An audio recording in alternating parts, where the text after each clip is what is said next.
За хаалганы төрлүүдийг ерөнхийдөө зүслэгтэй, зүслэггүй гэд хоёр байдаг гэл та ойлгочиход болно гэсэн.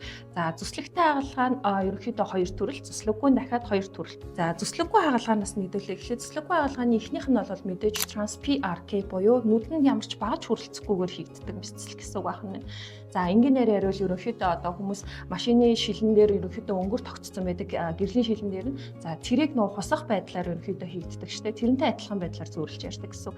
Тэгэхээр TransPRK мэдцэл бол нүд рүү амарч багаж хүрэлцэхгүй байдлаар лазерын туяагаар нүдний өнгийн хэсгийг ерөнхийдөө ингэ шууд хусаад явчихдаг гэсэн ойлгож болно. За энэ хаалгаа бол хаалгааны дараа мэдээж зөөврийн асуудал жоохон байгаад идэг 2 хоног дотор нэлээд зөөвртэй нулимс бооцсон ажиллаа хийж чадахгүй гэх байдалтай байдаг. Гэхдээ энэ мэс засвар хийгдсэн үед ерөнхийдөө нэг 5 минутын хугацаа зарцуулдаг гэсэн үг байна. За тэгэхээр мэдээж та хаалгааны явцад нүдэндээ ямар нэгэн байдлаар нөгөө багаж хүрэхгүй зүсүүлж барина одоо юм хүргэнэ гэдгээс айгаад байгаа бол 2 хоногийн өвдөлтийг яг тест даван туулаад тэгээд энэ мэдцлийг сонгох боломжтой гэсэн үг. За үгүй бол зүслэггүй хаалгааны төрөл дотроо одоо хамгийн сүүлийн үеийн буюу хүмүүс Smile гэдэг нэрээр нэлээд сайн мэддэг. Манай эмнэлэг дээр Smart Site гэж нэрлэгддэг. Нэршлийн хувьд мэдээж компаниас хамаараа жоох өөр байгаа боловч аргачлал яг адилхан гэсэн үг байна.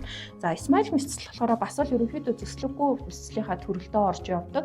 TransPRK хаалгыг бодох юм бол нүдний гадна талын өнгөн давхраг дээр ерөөсөө лазерлалт хийхдэггүйгээр нүдний яг тэр дунд талын давхраа руу лазерын туяа өсөрч одоо алгасч үйлчлдэг гэсэн үг байна.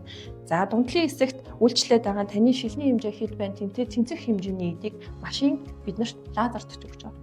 За тэр лазертж өгсөн эдийг нь эмч би нүднийх нь гадна талын хэсэг дээр нь 2-4 мм жижигхэн нүх үсгэж жагаад энэ нүхээрээ багаж сургуулж ороод за тэгээд нөгөө машины лазертж өгсөн эдийг нь гаргаж авах гэсэн үг байна. За энэ мэдцэл болохоор мэдээж нөгөө TransPRK хаалгыг бодох юм бол өнгийн хэсэг хөндөгдөхгүй байгаа учраас хаалганы дараа ямарч өвдөл зовир ахгүй.